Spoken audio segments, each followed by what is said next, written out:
ಯಾರೋ ಮಾಡಿದ ತಪ್ಪಿಗೆ ಇನ್ಯಾರೋ ಶಿಕ್ಷೆ ಅನುಭವಿಸ್ತಾ ಇದ್ದಾರೆ ಅನ್ನೋ ಮಾತಿನಂತೆ ಬಳ್ಳಾರಿಯಲ್ಲಿ ಜೆಸ್ಕಾಂ ಅಧಿಕಾರಿಗಳು ಮಾಡಿದ ತಪ್ಪಿಗೆ ಏನೂ ಅರಿಯದ ಬಾಲಕನೊಬ್ಬ ತನ್ನ ಕೈನ ಕಳ್ಕೊಂಡಿದ್ದಾನೆ. ಆಡೋ ವಯಸ್ಸಿನಲ್ಲಿ ಬಲಗೈನೇ ಕಳೆದುಕೊಂಡು ಆಸ್ಪತ್ರೆ ಪಾಲಾಗಿದ್ದಾನೆ. ಎಲ್ಲಿ ಏನಾಗಿದೆ ನೋಡ್ಕೊಂಬನ್ನಿ.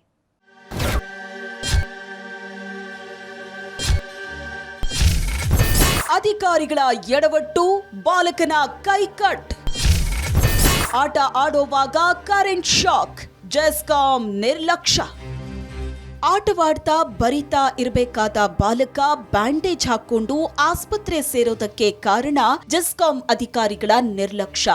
ಜೆಸ್ಕಾಂ ಸಿಬ್ಬಂದಿ ಮಾಡಿದ ಎಡವಟ್ಟಿಗೆ ಹುಡುಗನ ಜೀವನವೇ ಹಾಳಾಗಿ ಹೋಗಿದೆ. ಮನೆ ಮುಂದೆ ಹಾದು ಹೋಗಿದ್ದ ವಿದ್ಯುತ್ ವೈರ್ನಿಂದ ಕರೆಂಟ್ ಶಾಕ್ ಹೊಡೆದು ಬಾಲಕ ಆಸ್ಪತ್ರೆ ಸೇರಿದ್ದಾನೆ. ಬಳ್ಳಾರಿಯ ವಿರಾಟ್ ನಗರದ ಶಿವಾಚಾರಿಯ ಮಗ ವಿಶ್ವಜ್ಞಾಚಾರಿ ಮನೆ ಮೇಲೆ ಆಟ ಆಡೋವಾಗ ಪಕ್ಕದಲ್ಲೇ ಹಾದು ಹೋದ 11 kV ವೈರ್ ತಾಗಿದೆ. ಕ್ಷಣಾರ್ಧದಲ್ಲಿ ಕೈ ಸುಟ್ಟು ಹೋಗಿದೆ. 2ನೇ ಕ್ಲಾಸ್ ವಿಸ್ಡಮ್ ಲ್ಯಾಂಡ್ ಸ್ಕೂಲಲ್ಲಿ ಓದ್ತಿದ್ದೀನಿ. ಸ್ಪ್ರಿಂಗ್ ಟೈಪ್ ವೈರ್ ಬರ್ತದಲ್ಲ, ಅದು ಮನೆ ಮೇಲೆ ತಿರುಗಿಸ್ಕೊಂತ ಇದ್ದೆ. ಅದು ಹೆಂಗೆ ಬಿತ್ತೋ ಏನೋ ನನಗೂ ಗೊತ್ತಿಲ್ಲ. ಆಮೇಲೆ ಏನಾಯ್ತೋ ಏನೋ ಗೊತ್ತಿಲ್ಲ. ಶಿವಾಚಾರಿ ಅವರ ಮನೆಯ ಪಕ್ಕದಲ್ಲಿ ಅಪಾರ್ಟ್ಮೆಂಟ್ಗೆ ಟ್ರಾನ್ಸ್ಫಾರ್ಮರ್ ಅವಶ್ಯಕತೆ ಇತ್ತಂತೆ. ಇದರಿಂದ 11 kV ವೈರ್ ಹಾಕಲಾಗಿತ್ತು. ಸಾಮಾನ್ಯವಾಗಿ 11 kV ವೈರ್ ಹಾಕಿದ್ರೆ ಅದರ ಮೇಲ್ಭಾಗದಲ್ಲಿ ಪೈಪ್ ಹಾಕಬೇಕು. ಆ ಕೆಲಸ ಮಾಡದೆ ನಿರ್ಲಕ್ಷ್ಯ ಮಾಡಿದ್ರಿಂದ ಬಾಲಕನಿಗೆ ಈ ಸ್ಥಿತಿ ಬಂದಿದೆ.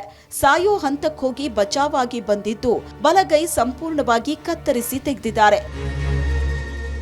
ಆ ಮಕ್ಕಳ ಜೊತೆ ಇವನು ಆಟ ಆಡ್ಕೊಂತ ಇಲ್ಲಿ ನಿಂತಿದ್ದಾನೆ ಸರ್. ನಿಂತಿದ್ದು ಯಾವುದೋ ತಂತಿ ಹಿಂಗೆ ಆಡಿಸ್ಕೊಂತ ಅಕಸ್ಮಾತ್ ಅದಕ್ಕೆ ಟಚ್ ಆಗಿಬಿಟ್ಟಿದೆ ಸರ್. ಆಮೇಲೆ ಈ ಕೇಬಲ್ ಭಾಳ ಹತ್ತಿರ ಇದೆ ಸರ್. ಹತ್ತಿರ ಇರೋದ್ರಿಂದ ಟಚ್ ಆಗಿರೋದ್ರಿಂದ ಅವರು ಹಾಕ್ಬೇಕಾರನ್ನು ಹೇಳಿದೆ ಸರ್ ಕೇಬಲ್ಗೆ ಮತ್ತು ಇವರು ಬಿಲ್ಡಿಂಗ್ ಓನರಿಗೆ.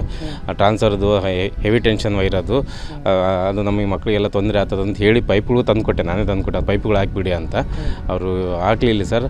ಮತ್ತು ಅವ್ರ ನಿರ್ಲಕ್ಷ್ಯದಿಂದ ನಮ್ಮ ಮಗನ ಕೈ ಕಳ್ಕೊಳ್ಳೋ ಸ್ಥಿತಿ ಆಯ್ತು ಸರ್. ಇವತ್ತು ನನ್ನ ಬೇಡಿಕೆ ಅಂದರೆ ಮತ್ತು ಇನ್ನೊಬ್ರಿಗೆ ತೊಂದರೆ ಆಗಬಾರ್ದು ಅಂತ ಕೇಬಲ್ ಚೇಂಜ್ ಮಾಡಬೇಕಂತ ನನ್ನ ಒಂದು ಇದು ಸರ್. ನೋಡಿ ಸರ್, ನನ್ನ ಮಗನ ಕೈ ಅಂತೂ ಎಷ್ಟು ಕೋಟಿ ಕೊಟ್ಟಂತೂ ಬರಲ್ಲಲ್ಲ ಸರ್. ಈಗ ಘಟನೆ ಕುರಿತು ಖಾಸಗಿ ಅಪಾರ್ಟ್ಮೆಂಟ್ ಮಾಲೀಕರು ಮತ್ತು ಜೆಸ್ಕಾಂ ಅಧಿಕಾರಿಗಳ ಮೇಲೆ ಬ್ರೂಸ್ಪೇಟೆ ಪೊಲೀಸ್ ಠಾಣೆಯಲ್ಲಿ ಪ್ರಕರಣ ದಾಖಲಾಗಿದೆ. ಯಾರೋ ಮಾಡಿದ ತಪ್ಪಿಗೆ ಇನ್ಯಾರೇ ಶಿಕ್ಷೆ ಅನುಭವಿಸ್ತಾರೆ ಅನ್ನೋಂಥ ಮಾತಿಗೆ ಬಳ್ಳಾರಿಯ ಈ ಬಾಲಕ ಸಾಕ್ಷಿಯಾಗಿದ್ದಾನೆ. ಜೆಸ್ಕಾಂ ಅಧಿಕಾರಿಗಳು ಮಾಡ್ತಕ್ಕಂಥ ಒಂದು ಸಣ್ಣ ಎಡವಟ್ಟಿನಿಂದ 7 ವರ್ಷದ ಬಾಲಕ ತನ್ನ ಒಂದು ಕೈಯನ್ನೇ ಸಂಪೂರ್ಣವಾಗಿ ಕಳೆದುಕೊಂಡಿದ್ದಾನೆ. ಈ ಘಟನೆಗೆ ಹೊಣೆಗಾರರು ಯಾರು ಅನ್ನೋದೇ ಸದ್ಯ ಇರತಕ್ಕಂಥ ಪ್ರಶ್ನೆಯಾಗಿದೆ. ಕ್ಯಾಮರಾ ಪರ್ಸನ್ ಶ್ರೀನಿವಾಸ್ ಜೊತೆ ನರಸಿಂಹಮೂರ್ತಿ, ಏಷ್ಯಾನೆಟ್ ಸುವರ್ಣ ನ್ಯೂಸ್, ಬಳ್ಳಾರಿ.